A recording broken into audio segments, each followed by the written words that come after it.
Assalamualaikum warahmatullahi wabarakatuh. Sampurasun para kaum dangu sadayana di mana wae ayana, wilujeng tepang deui sareng sim kuring ti Mapai Lacak Cimande. Atuh channel ieu dihususkeun medarkeun carita-carita Sunda, carita-carita dongeng Sunda atanapi carita fiksi. Upami aya kasebat nama kasabit nami atanapi tempat oge mugia sing dihapunten salalawasna. Teu hilap ka para kaum dangu YouTuber di mana bae ayana, salam ti sim kuring ti Mapai Lacak Cimande. Atuh sim kuring salaku pembawa acara atanapi nu medarkeun dongeng ieu bade medarkeun carita dongeng nyata judulna teh Pusaka Gunung Padang. Atuh karangan dongeng ieu ditulis ku Iwan S. oge mangrupi karangan dongeng Sunda anu bentuk carita fiksi. Ulah nyangklong ting kana waktos para kaum dangu sadayana di mana wae ayana, mangga urang kawitan wae ieu carita dina judulna Pusaka Gunung Padang. Mangga nyanggakeun wilujeng ngadangukeun. Soloyong.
Di lamping padang kalangkang kuna mekar, gunung-gunung ngajunjung carita disumputkeun. Halimun isuk nari di lebak hejo, manuk-manuk renghap-renghap birahma anteng. Walungan anu jernih ngamalir nyisir taneuh anu subur, patani gawe kaukur seuri gumbira.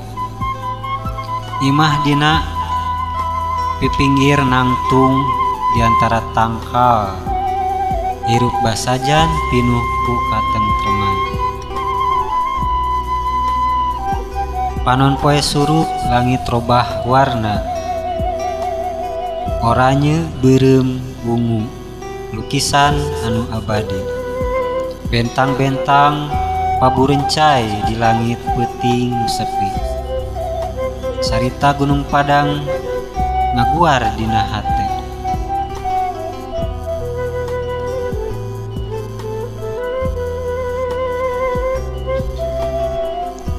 Ayeuna nganukur kenangan ngambah masa lalu. Sanajan kitu kagelisanana tetep langgeng.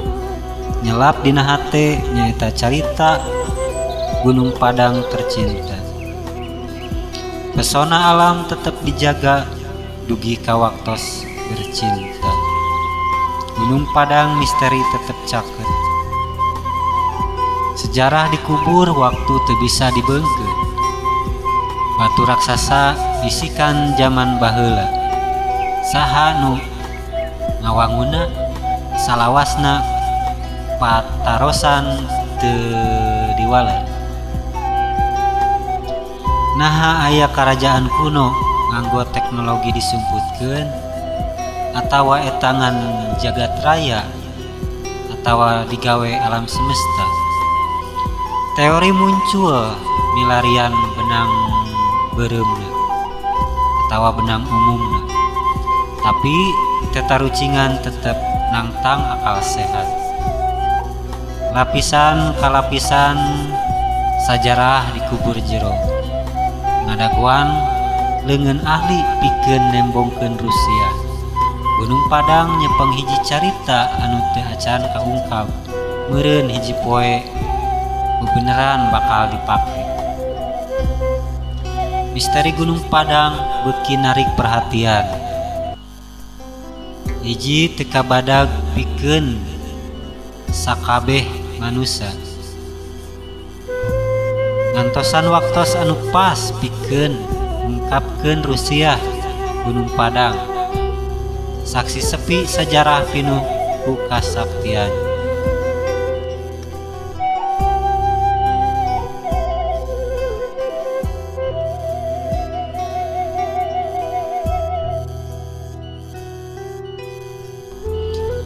Kacarios di hiji tempat di daerah Gunung Padang aya hiji patani gitu palawargi kaum dangunya.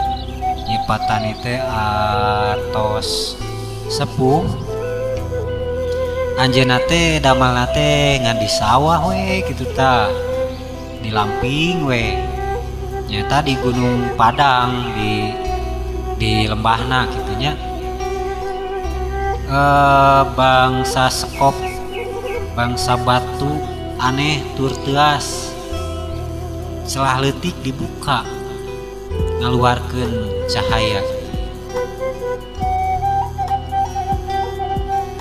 Pas patani eta napi Pak Usman ngabukakeun atau ngaguar hiji batu tekung silila eta di balik batu teh aya celah leutik. Tah dina celah leutik eta teh ngaluarkeun hiji cahaya anu mantap pikaserabeun. Lain sinar panon poe, tapi sinar anu jiga emas gitu palawargi. Anu ngulintiran lalaunan narik perhatian kalayan hate anu ngagebeg eta Pak Usman patani teh manehna ngadeukeutan lalaunan kanu cahaya eta. Srot we manehna teh ngalengkah ningali ka cahaya eta.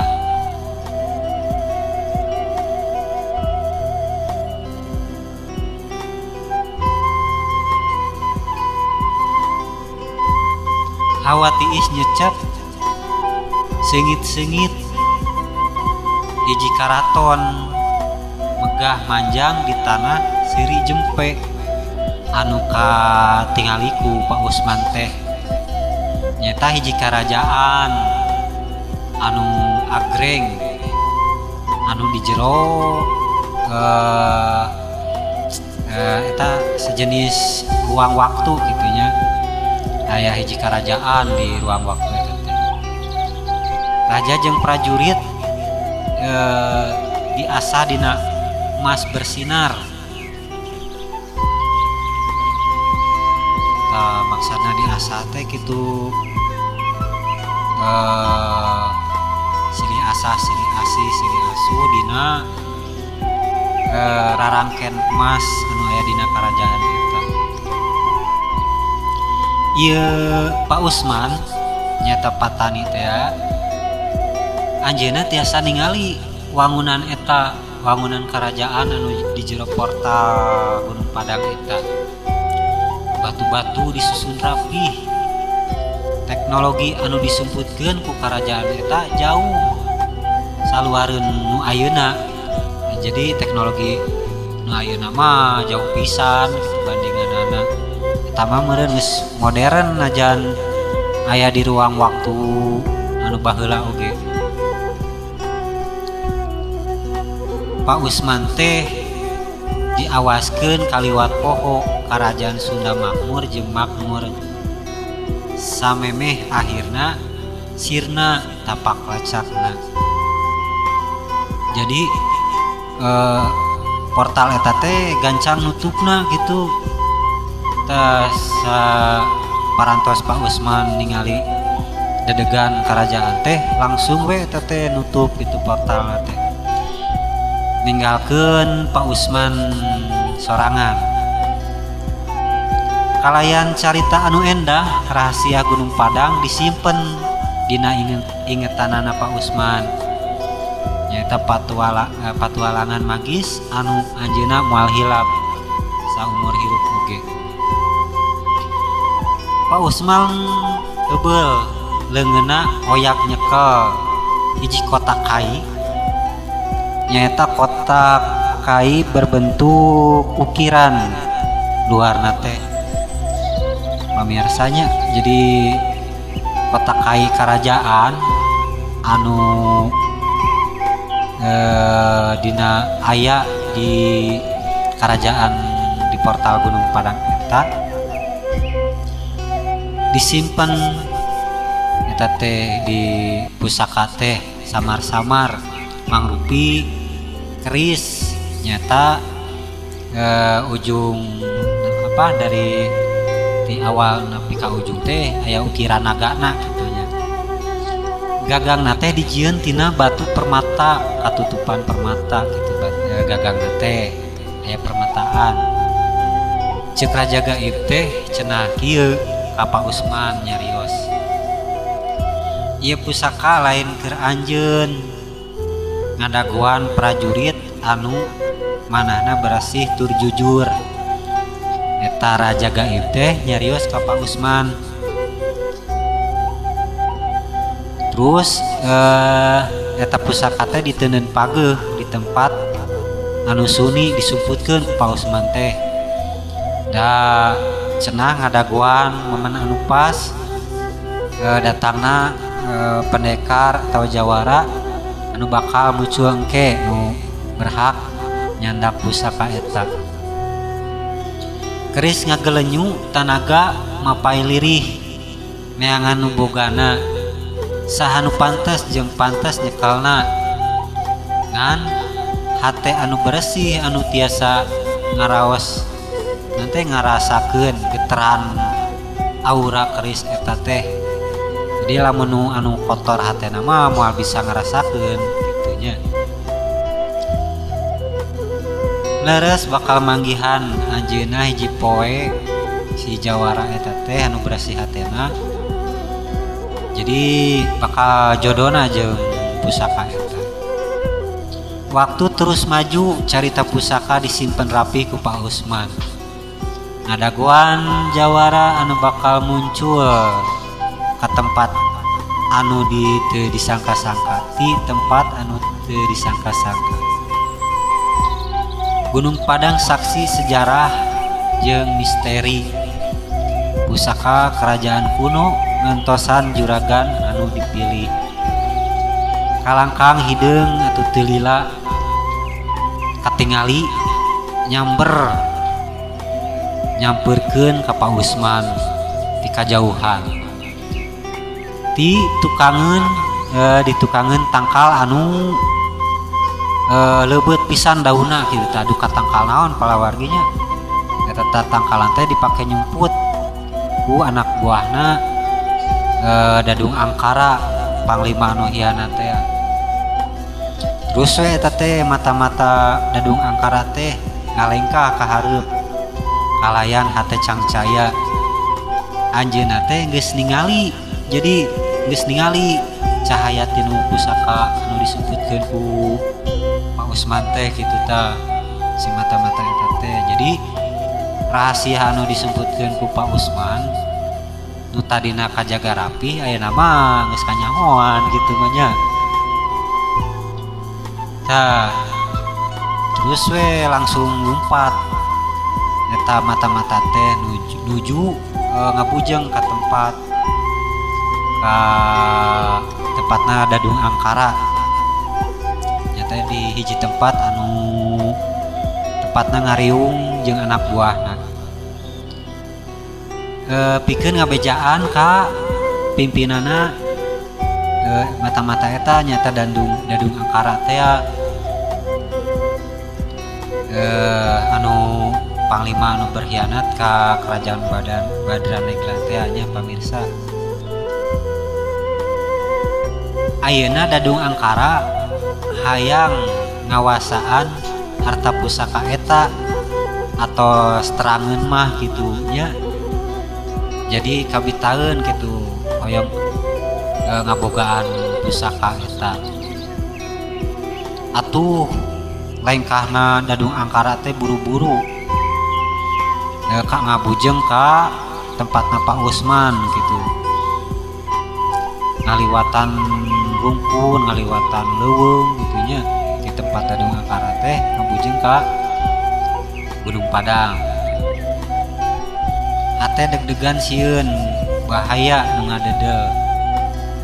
Anjeunna kedah sumping sate acan jawara anu bakal berhak menyandak pusaka eta. Jadi carita nama bade miheulaan gitu ta.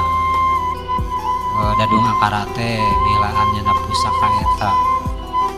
Pikeun ngawasaan sapinuna anu warisan di Gunung Padang eta. Bayangan gelap ngadeuketan. Sora pedang anu teu sarung, sora pakarang bentrok, pertempuran sengit peupeus gelut pikeun pusaka nyata. Jadi eta teh diparbutkeun keris pusaka eta teh ku para jawara sareng para pendekar. Jadi pada hayang. Terus para jawara teh nembongkeun keahlian seni bela dirina, sewang-sewangan, ngaluarkeun jurus pamungkasna pikeun ngelehkeun lawan. Hawa kaeusi ku aura kakuatan perkasa, bumi oyak pisan alabatan gelut anu gencang pisan. Pak Usman mah nganukur bisa lalajo ti kajauhan da teu bisa kumaha. Gelut teu bisa naon teu bisa nganukur bisa gawe we di sawah jeung di kebon gitu nya. Pusaka Gunung Padang jadi perjuangan pikeun para jawara perkasa. Saha anu pantes ngagaduhan pusaka gaib ieu patarosan eta mah di tengah gelut seru mung pahlawan sajati anu tiasa ngontrol kakawasaana. Pusaka Gunung Padang bakal milih bogana. Tah sawatara pertempuran para jawara jeung pendekar semakin sengit, tiba-tiba ujug-ujug di tukangan leuweung teh atawa di jero leuweung teh muncul hiji pertapa anu sakti. Atuh buukna teh nu aut-autan teh ya kitu nu warna bodas gitu kos muncek urang mah kos uis lah. Beungeutna anteng tur wijaksana tapi gitu kalayan gerakan anu sakti mandraguna. Anjeunna tiba-tiba nyerang ka para jawara kakabehan eta anu keur tempur, ngelehkeun para prajurit jeung jawara. Hiji-hiji murag atuh areleh gitunya ku pertapa eta lantaran teu kuat nolak kasaktian jeung kakuatana anu luar biasa. Dadung Angkara neuteup asa ilang sakedapan pusaka Gunung Padang moal tumiba kana pananganana. Eta oge anu kuat gaduh kekuatan anu teu aya bandinganana. Anjeuna ngajaga pusaka kalayan tenang sareng bijaksana pertapa eta teh kitu nya. Terus carita nama para jawara geus arele tah pusaka eta teh dicanak ku pertapa eta teh atuh prajurit anu sesana nu sesana ieu anu jagjag ringkas keneh anu sawareh nama tos kumaha kitu nya tos teu walakaya ningali kahandap kitu panonna teh tanpa daya kitu da teu bisa kumaha lantaran kekuatan pertapa eta teh jauh ngaleuwihan kekuatan maranehna. Jadi warusan Gunung Padang ayeuna aya di tangan atuhu pertapa eta dina leungeun pertapa eta anu bakal ngajaga jeung ngajaga manehna. Maksudna mah pusaka eta kitu nya para kaum dangu. Terus Dadung Angkara jeung anak buahna sirna dina poek eleh pait maranehna nandaan tungtung ambisi jahat maranehanana.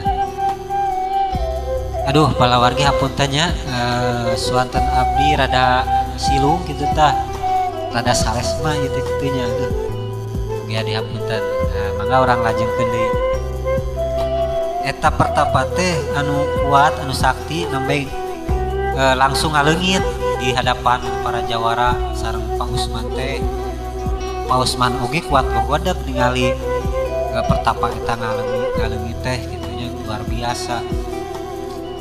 Eta pertapa ninggalkeun para prajurit jeung Pak Usman anu di tempat eta kalayan rasa reueus jeung jongjon lantaran pusaka anu diparbutkeun ayeuna aya di leungeun manehanana. Di hiji lebak purba atawa gunung purba tempat panyicingan pertapa eta pusaka Gunung Padang teh disimpen kalayan diamankeun di tempat anu numput nu bumi kalayan ku pangawaruh gaibna eta pertapa anjeunna nyumputkeun pusaka eta teh pageuh pisan atawa buni pisan bari ngadaguan satria sajati anu pantes diboga eta kanu pusaka. Tapi di sawatara eta Dadung Angkara teu kungsi nyerah katingalina kahayang boga pusaka moekeun panonna. Anjeunna sareng anak buahna teh nyebarkeun huru-hara jadina teh di mana-mana kitunya kusabab teu laksana miboga pusaka eta. Nu akhirna teh nindas ka masyarakat atawa rahayat setempat terus jeung kekerasan jeung jadi kekerasan teh jadi pakarang kejeng ka warga gitu. Jadi warga hirup sieun dina handapeun kalangkang Dadung Angkara. Kakejemanana teu kaukur eta teh ngan ngancurkeun katentreman desa. Oge anu kuat ningali di tempat nyumputna manehna ngadaguan waktu pas pikeun ngereungkeun kajahatan Dadung Angkara.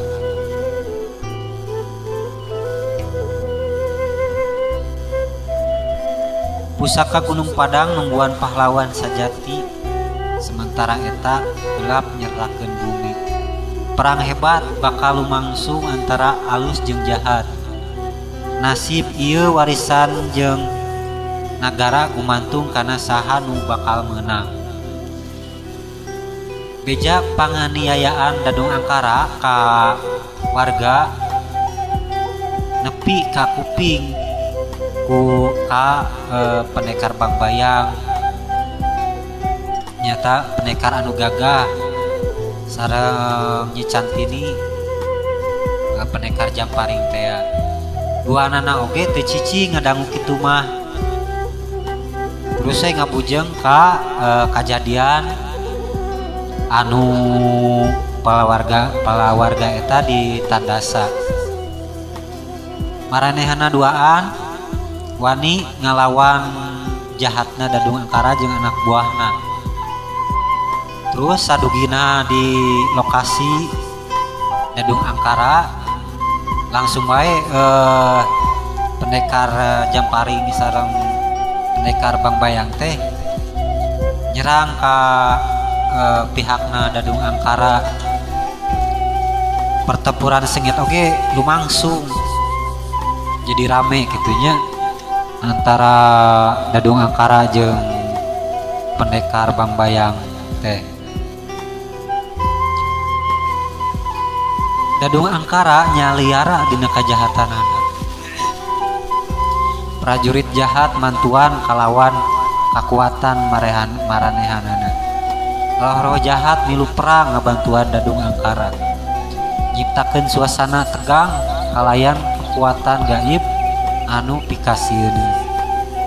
Bang Bayang jeung Nyi Cantini tarung bebeakan ngalawan prajurit jahat jeung roh jahat. Pedang jeung Jamparing atuh sagala ilmu kanuragan jadi pakarang.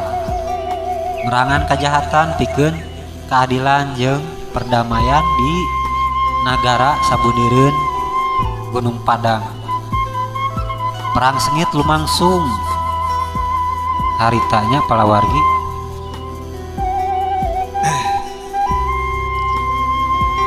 Nasib negara ieu gumantung kana saha anu bakal menang. Bang Bayang jeung Nyi Cantini hese ngelehkeun Dadung Angkara jeung bisa gitulah lamun biasa ngelehkeun Dadung Angkara mah bisa ngulangkeun karapihan pikeun sakabeh jalma biasa. Tapi ieu mah rada hese gitunya pada sakti duanana. Di tengah-tengah perang sengit eta antara Bang Bayang jeung Dadung Angkara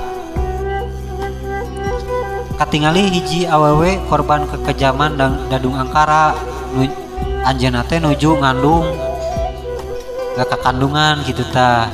Nu akhirna akibat ditandasa ku Dadung Angkara eta awewe teh ngalahirkeun orok. Dulu si orok eta ngajerit maratan langit ngoceak maratan mega. Ceurikna teh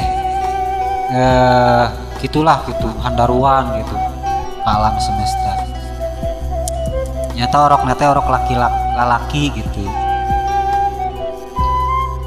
Seolah-olah orok eta teh nyaksian pupusna indungna teh gitu anu disiksa ku Dadung Angkara.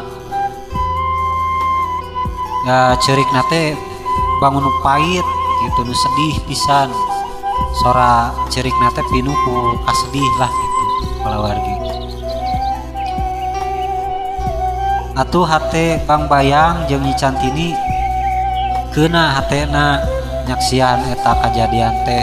Duanana sadar yen orok eta teh sanes budak biasa da atuh di ubrag abrigi kuat pisan eta orok teh. Hiji takdir ditembongkeun orok eta anu nyekel pusaka Gunung Padang kapayuna gitu teh. Kalawan hate pinuh ku kawelas jeung asih Bang Bayang jeung Nyi Cantini aduh nyarios teh nya hampura. Bang Bayang jeung Nyi Cantini nyenak orok nyalametkeun tina cekelan Dadung Angkara. Aranjeuna terang orok eta bakal janten harepan pikeun mulangkeun karapihan sarta ngelehkeun jalma-jalma anu jahat. Orok eta kahareupna bakal janten kasatria atawa jawara atawa pendekar anu leres, anu lurus, anu bersih hatena, anu boga hak pikeun ngamilikan jeung ngagunakeun pusaka Gunung Padang teh. Cerikna anu ngagoncangkeun alam mangrupikeun tanda eta perjuangan anyar bakal dimimitian. Waktosna panyekapannya pemirsa di mana wae ayana mung sakitu carita pusaka Gunung Padang di Mapai Lacak Cimande. Mudah-mudahan sing janten pang beberapa mana di dinten ieu oge salangkungna teu hilap ti sim abdi nyukeun dihapunten atas kahilapan sareng kakirangana dina nyanakeun ieu dongeng atanapi carita Sunda ieu. Di sim abdi mung sakitu tepang di dina sanes dina waktu anu sanes dina carita anu sanes. Mangga kasadayana. Assalamualaikum warahmatullahi wabarakatuh. Permios.